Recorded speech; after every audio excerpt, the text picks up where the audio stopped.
की दी है। तो ये काफ़ी बड़ा मामला है ये। जिस तरीके से फातिमा नाम की एक लड़की ने योगी आदित्यनाथ जो कि यूपी के सीएम हैं उन्हें धमकी दी है। तो यहाँ पर देखिए हमारे साथ हैं दिल्ली के एक युवा हैं हमारे साथ, हम इनसे पूछना चाहेंगे। जी बताइए, आप इन सब चीज़ों को कैसे देखते हैं, आप किस एंगल से आप देखते हैं?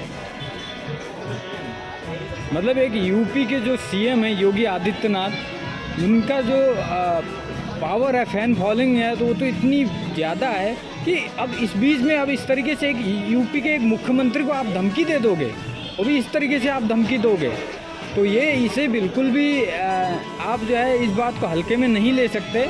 और इस तरीके से इस पे कार्रवाई होनी चाहिए। और ये कार्रवाई ऐसी हो कि दोबारा किसी की हिम्मत न हो कि ऐसे मुद्दे दोबारा कोई उठाए। इस तरीके से किसी सीएम को मारने की आप आज बात कर रहे हो, कल तो आप जो है पीएम को भी मारने की बात करोगे। तो ये चीज़ें चलिए हम मान लेते हैं कोई ये कहता है कि हिंदू धर्म को नहीं ख़त्म किया जा सकता। ये पेड़ पौधे, धरती, आकाश, अगर हम इनको हिंदू धर्म मानते हैं तो इनका पालन करने वाले, इनका सम्मान करने वाले, इनकी पूजा पाठ करने वाले हिंदू ही तो हैं। इनको आप ख़त्म नहीं कर सकते। नमस्कार, यूएन न्यूज़ में आपका स्वागत है।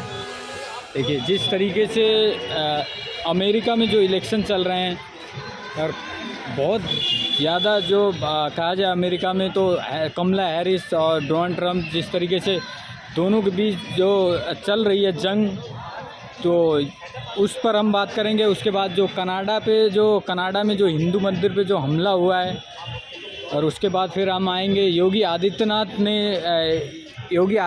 को जैसे एक फातिमा नाम की एक लड़की ने जिस तरीके से धमकी दी है, तो ये काफ़ी बड़ा मामला है ये। जिस तरीके से फातिमा नाम की एक लड़की ने योगी आदित्यनाथ जो कि यूपी के सीएम हैं उन्हें धमकी दी है। तो यहाँ पर देखिए हमारे साथ हैं दिल्ली के एक युवा हैं हमारे साथ, हम इनसे पूछना चाहेंगे। जी बताइए, आप इन सब चीज़ों को कैसे देखते हैं, आप किस एंगल से आप देखते हैं? देखिए आपने बताया है अभी कि अमेरिका के अंदर कमला हैरिस और डोनाल्ड ट्रंप पर चुनाव में किस तरह का माहौल बना हुआ है। वहाँ पर आज से उनकी जो है मतदान प्रक्रिया शुरू हो जाएगी। और कनाडा के अंदर हिंदू मंदिर पर जो खालिस्तानी वहाबी होते हैं उन्होंने हमला किया है। और आपने बताया फिर कि एक मुस्लिम महिला या लड़की जिसका नाम फातिमा है, उसने योगी जी को धमकी दी है किसी भी प्रकार की। ये सब आपने बताया। मैं पहले ये जानना चाहूँगा, एक पत्रकार के रूप में आप इसको किस तरह देखते हैं? आप मुझे पहले जवाब दीजिए। तो देखिए जिस तरीके से जो हमला हुआ है योगी आदित्यनाथ पे, जिस तरीके से वार किया गया है, वाक्यों का जो वार किया गया है, जो धमकी है, एक सीएम, देखिए तीन ही लोग होते हैं जो कि बहुत पावरफुल होते हैं, पीएम, सीएम और डीएम। मतलब एक यूपी के जो सीएम हैं योगी आदित्यनाथ, उनका जो पावर है, फैन फॉलोइंग है, तो वो तो इतनी ज़्यादा है कि अब इस बीच में अब इस तरीके से एक यूपी के एक मुख्यमंत्री को आप धमकी दे दोगे, वो भी इस तरीके से आप धमकी दोगे, तो ये इसे बिल्कुल भी आप जो है इस बात को हल्के में नहीं ले सकते। और इस तरीके से इस पे कार्रवाई होनी चाहिए। और ये कार्रवाई ऐसी हो कि दोबारा किसी की हिम्मत न हो कि ऐसे मुद्दे दोबारा कोई उठाए। इस तरीके से किसी सीएम को मारने की आप आज बात कर रहे हो, कल तो आप जो है पीएम को भी मारने की बात करोगे। तो ये चीज़ें जो इस तरीके से गलत जो लोग बोल रहे हैं, इसको बिल्कुल अच्छे तरीके से इसकी जांच होनी चाहिए। और इसके पीछे कौन है, इसका भी पूरे अच्छे तरीके से इसकी इंक्वायरी होनी चाहिए। देखिए आपको ये तो पता ही होगा पहले से ही कि जांच तो इसकी हो रही है, उस लड़की को गिरफ्तार भी कर लिया गया।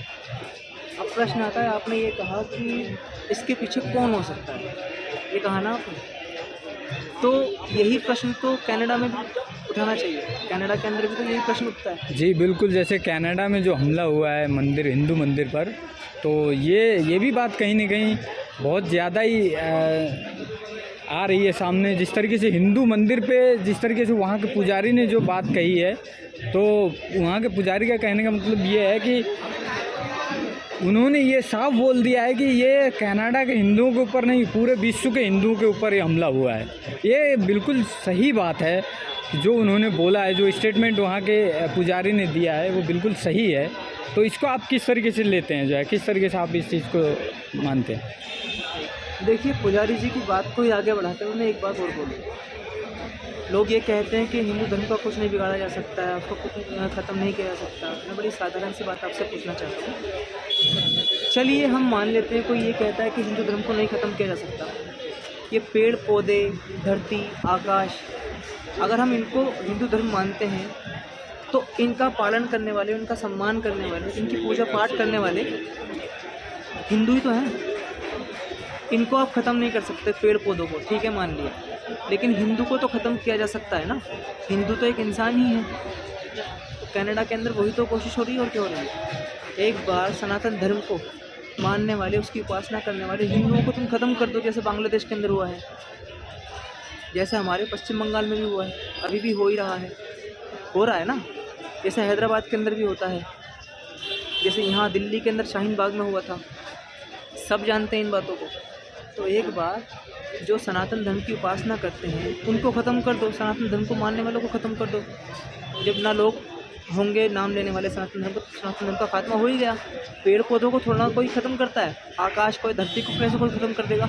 ख़त्म कर देगा? उसके लिए तो परमाणु बम छोड़ना पड़ेगा तुम्हें, ठीक है, लेकिन जो परमाणु बम छोड़ेगा वो खुद भी मरेगा, है कि नहीं है? लेकिन अगर हिंदू को, सनातन धर्म को ख़त्म करना है प्रैक्टिकली, हिंदू को मार दो, सनातन धर्म ख़त्म।